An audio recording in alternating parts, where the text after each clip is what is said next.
আমাদের দাড়ির গ্রোথ যে কোনো দিক দিয়ে হতে পারে, মানে কি? দেখো এখানে চুলের গ্রোথ কোন দিকে? নিচের দিকে, বুঝতে পারছো? আবার অনেক এই যে যেমন এখানে চুলের গ্রোথ কোন দিকে? একটু উপর দিকে। হেয়ারের যেরকম প্যাটার্ন, তো দাড়িরও সেই প্যাটার্ন হতে পারে। কিরকম? এখান থেকে কারো দাড়ি নিচের দিকে থাকতে পারে, কারো দাড়ি এখান থেকে এই দিকে থাকতে পারে, কারো দাড়ি বাঁ দিক থেকে ডান দিকে থাকতে পারে, কারো দাড়ি নিচ থেকে উপর দিকে থাকতে পারে। এক এক জায়গায় এক এক রকম, বুঝতে পারছো? অনেকের গলার এরিয়া কি হয়? উল্টো দাড়ি হয়, মানে কি? নিচের দিক থেকে উপর দিকে প্যাটার্ন। উপরের এরিয়ার দাড়ি কেমন হয়? উপর দিক থেকে নিচের দিকে। এই সব জায়গার দাড়ির প্যাটার্ন কেমন হয়? ডান দিক থেকে বাঁ দিকে। এই সব দাড়ির প্যাটার্ন কোন দিকে হয়? বাঁ দিক থেকে ডান দিকে। মানে কি?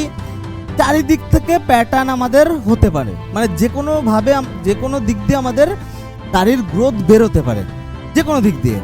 আমাদের শুধু মাথায় রাখতে হবে আমরা সব দিকে টানতে পারবো, শুধুমাত্র উল্টো দিক ছাড়া। মানে কি? মানে এই দাড়ির গ্রোথ ধরো, চুলটা দিয়ে বুঝাই কারণ চুলটা দেখা যাচ্ছে তাই। এই দাড়ির গ্রোথ ধরো নিচের দিকে আছে, আমি 3 দিক দিয়ে টানতে পারবো। কোন 3 দিক? একটা উপর দিক থেকে নিচের দিক, আর একটা বাদিক থেকে ডান দিক, আর একটা ডান দিক থেকে বাদিক। প্রপারলি ফুল অপোজিট টানতে পারবো না।